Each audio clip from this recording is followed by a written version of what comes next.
going on, ladies and gentlemen? Christian Hanna Horror. We're back here today, guys. So my last video really got the blood pumping with people talking about our favorite Big Four slasher sequels from Michael, Jason, Freddy, and Leatherface. And I was having discussions with friends, people coming up, messaging me and telling me the videos they did, the picks they chose, and everybody had really great picks. But there's one movie that never got brought up, and it really got me thinking because I have somewhat of an interesting history with this film. I want to take today to talk about Halloween Resurrection. Now, this is not a review. I want to talk about what I think its legacy is now in 2020, what I think about the film, what I think it did right or wrong, and just, where I think it stands, because it's interesting, because now Halloween Resurrection, I feel, lost in the shuffle may not be the word. It's almost like it's trying to be, I guess it is lost in the shuffle. I don't know. I'm trying to figure out the best way to put this, and I'm not going to edit this. I want this to be raw and real. Halloween Resurrection. It didn't make anybody's list. Not that I necessarily thought it would, but it's interesting. Halloween Resurrection is a film that obviously, got raked across its coals by Halloween fans and by horror fans, but I notice I don't see, now this is me personally in the world I live in and the communities I talk to, I don't see Halloween Resurrection getting that slightly bit of a groundswell the way, obviously Halloween 3 rose from its ashes. Jason X is starting to become a more appreciated and liked film a lot more nowadays. I know people, and I'm a person that changed my mind on Jason X. That film's starting to get its footing. But Halloween Resurrection, it seems like, I don't know. Of course there's fans out there for it, but I don't see a lot of positive out there for it, and I want to just talk about its legacy. A lot of people, first off, they complain about Busta Rhymes in the movie. Do I think he's a good actor? Absolutely not. Do I think, I could have done as good of a job as him? I think I could. I think you watching this could have.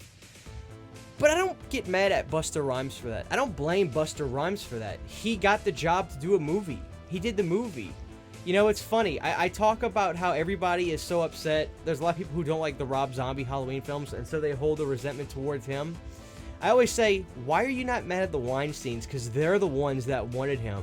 Rob didn't champion or try to do Halloween. He just got offered to it and he did it. So why are people not more upset about maybe Mustafa wanting to do that? And I love Mustafa. Mustafa is our godfather of Halloween, but he wasn't perfect. What movie producer is? I think it's a lot of misguided hate, but what really screwed things up, I think, is in the previous film, Halloween H2O, you had LL Cool J come in, and guess what? He was great! LL Cool J was my favorite character from H2O. And you can see now LL Cool J has a good career in movies. We saw him in big movies, especially around that time. He did Deep Blue Sea. He's on television every week on that cop show. I see him all the time. And I think that kind of led Mustafa to believe that this could only be positives. And it wasn't just Halloween.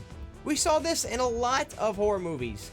Getting the big pop stars or the big hip-hop artists, because in the early 2000s, hip-hop and rap were really becoming mainstream big. I mean, that already was, but it was really becoming, my Catholic private school little self was listening to 50 Cent back in the day, because that's how big the music was, right? So it's like the tropes of what was going on in movies at that time really leveraged itself to what was going to happen in Halloween Resurrection. So unfortunately, you got bad casting in the movie because of pop culture and what was going on at the time in the film. You had Rick Rosenthal come back, and that was good. In terms of what they did with the film, the camera work and the found footage style with everybody having like the GoPros on and stuff, cutting edge. Maybe a little ahead of its time. I mean, I applaud Rosenthal for going for something like that. I applaud the script for going there. I don't think the script and necessarily the theme of the movie is really an issue. It's just a far cry from where we started, right? Look at the first Halloween. Michael was a tour de force. No one would stand in front of him in that first movie, besides Loomis, that is. And even he still kind of, got skittish when he got around him. We go from that to Busta Rhymes talking to him in his own costume and kicking him across a burning house. It's just, the bigger they are, the harder they fall kind of thing. And then you had the Jamie Lee Curtis situation. she didn't want to do another one. Do you see the irony there? She didn't want to do another one. So when they told her that the script was that she wasn't going to die, she said, I'm not having that. And so they convinced her, what if everybody thinks that Michael is dead? What if everybody thinks Michael is dead in this film? She agreed, and so they turned the end of H2O, which I thought was the perfect Halloween ending, changed it to make Halloween Resurrection happen. So you've got all these fractures just from the previous film, to start this movie, and it's already lopsided up against the wall with how it has to start. I think Halloween Resurrection didn't really stand a chance from the beginning with all of these issues and all of these changes that had to be made. You know, I gotta be honest though, I can watch Halloween Resurrection and have a good time. I enjoy it the way I enjoy Jason X, right? Or the way I enjoy Freddy's Dead. They're silly, they're fun, they're over the top.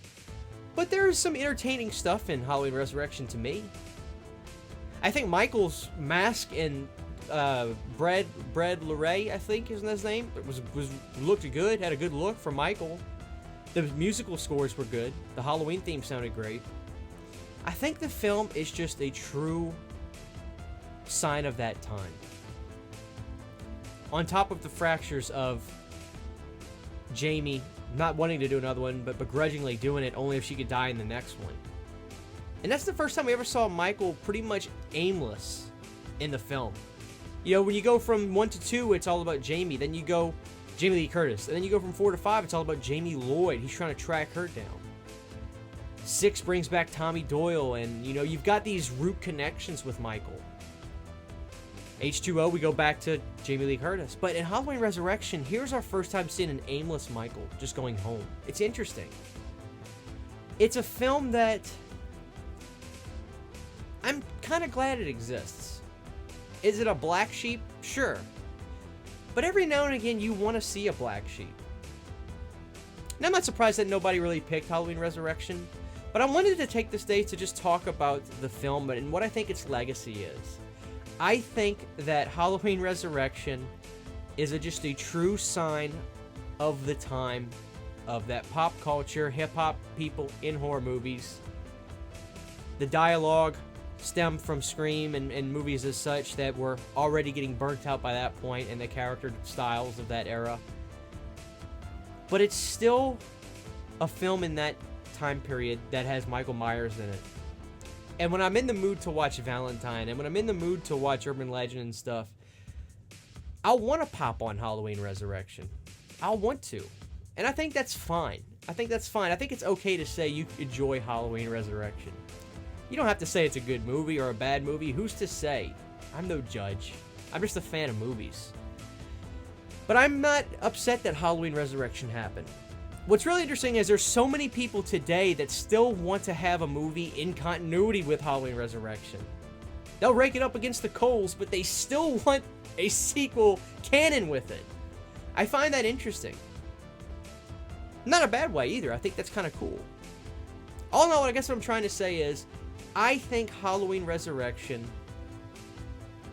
is okay to watch. It's fun to watch. It's not the greatest thing you'll ever see, but it's still a Halloween movie. And I think you can sit back and have a good laugh at it. And if you can't, that's fine too. What are your thoughts? What do you think the legacy is of Halloween Resurrection? What do you think the pluses and minuses of it are? Are you glad it exists? Do you wish it never happened? Do you just blame happenstance on the way the movie came out, the circumstances, so to speak? Do you blame the era that it was made? What are your thoughts on the film? Where do you think it fits in the world of Halloween? Let me know in the comment section below. And you know what? Do me a favor. Just for me. Pop it on. Because I have a feeling it's been a while since you've watched it.